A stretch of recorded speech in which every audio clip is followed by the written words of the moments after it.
Hello everybody and welcome to another episode of Dylup's Workshop. Today we find ourselves out in the garage getting ready to change the oil in the w123 Mercedes. I'm also pretty excited about the stack of tires that just showed up. These are actually white walls and pretty hard to find in this size. But that's a project for another day, so let's get started with changing the oil. So this is all that we're actually going to need to change the oil in the car. We have our drain pan, of course. We have our 1540 oil. We have some crush washers, oil filter, and one single 13mm socket.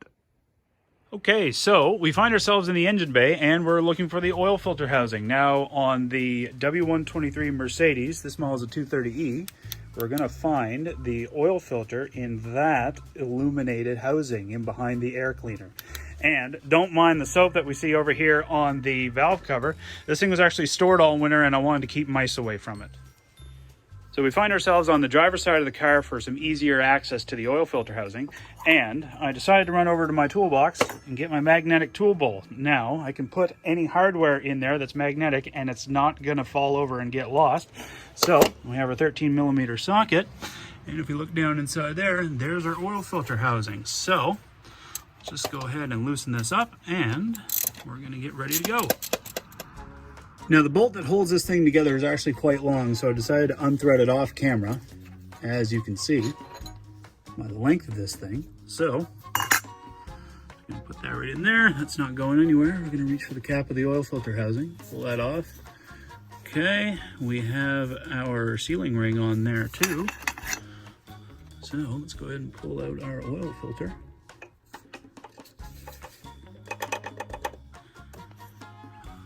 Now we're just gonna look see if there's anything obviously wrong with that, and nothing that I'm too worried about. So let's go ahead and look at this. We're just gonna double check the part number on this one with the new filter that we have picked up. Now I've gone over to my tool tray and I grabbed a sealing ring that's gonna go underneath the cap of the oil filter housing, and I've grabbed our new oil filter. Clearly you can see the difference between the two of these, and I always like to match up our part numbers too. So here's our old part number, Mercedes Benz 102-184-0325, and of course we have the exact same part number on the new oil filter. Now if we flip over our housing, we're going to see our old sealing ring, and here's the new one that actually came with our filter. So this part's pretty simple and pretty straightforward. We're just going to take our new oil filter and we're going to put this down in the oil filter housing, push that in, and don't forget our new oil filter housing sealing ring. So I brought over my pick. We're just actually going to lift this one up carefully. I have no idea the age of this old sealing ring, but it's always good practice just to change it every time. Since I have a little bit of oil on the fingers of my glove, I'm just going to give that a nice little coating. Put that down on the oil filter housing cap. And put this down in here. Make sure you have a good positive fit. Put our bolt in, push it all the way down, thread it in. And that pretty much wraps that up after I tighten it down with my wrench. All right, so now that we have the bolt on the oil filter housing cap snugged up with our wrench, we're gonna get ready to drain the oil out of the car. Now, to help with that process, we're actually gonna just take off and loosen the oil filter cap.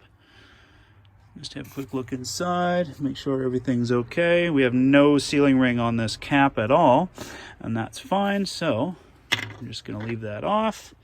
And we're going to go underneath the car. Looking at this big thing right here, this is actually the oil sump. This is where the volume of oil is held in the car. And if you look over here is our oil drain plug. Now this is a 13mm bolt, and I've already positioned our oil drain pan to catch all of the oil that we're going to take out of here. All we have to do is put our wrench on here, loosen that up, take it out, and drain all of our oil. All right, so I'm getting ready to loosen the oil drain plug in our sump here. Let's just put on our 13mm wrench,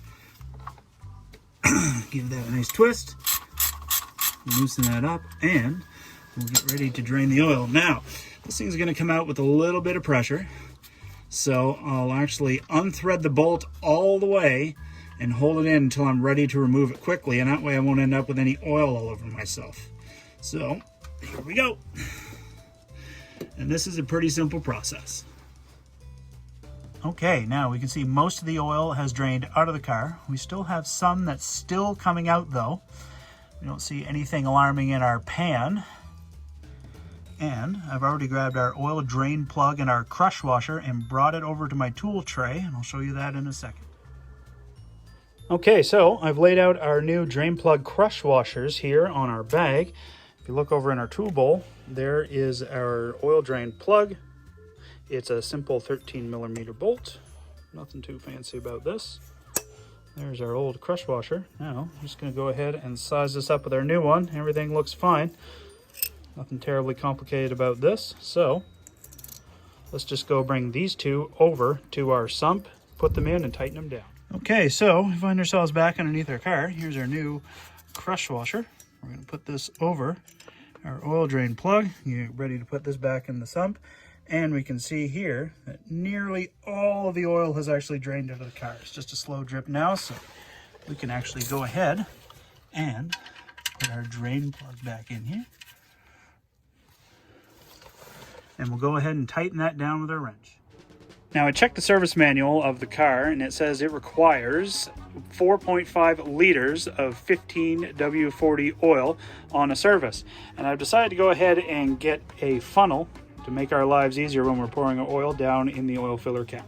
Now there's nothing too advanced about this next step. We literally just unthread the cap and take our oil and pour it down in our funnel. If we look carefully, we can see the remainder of the oil left in the jug, and it's somewhere in between 1 to 1.5 liters. Now, if we actually go over here and check our oil dipstick, the right way to do this is to wipe this off, but as you can see, the oil fill level is nearly at the top, and I'm glad I decided to check that when I did, because if we put too much oil in the car, we actually have to drain some back out.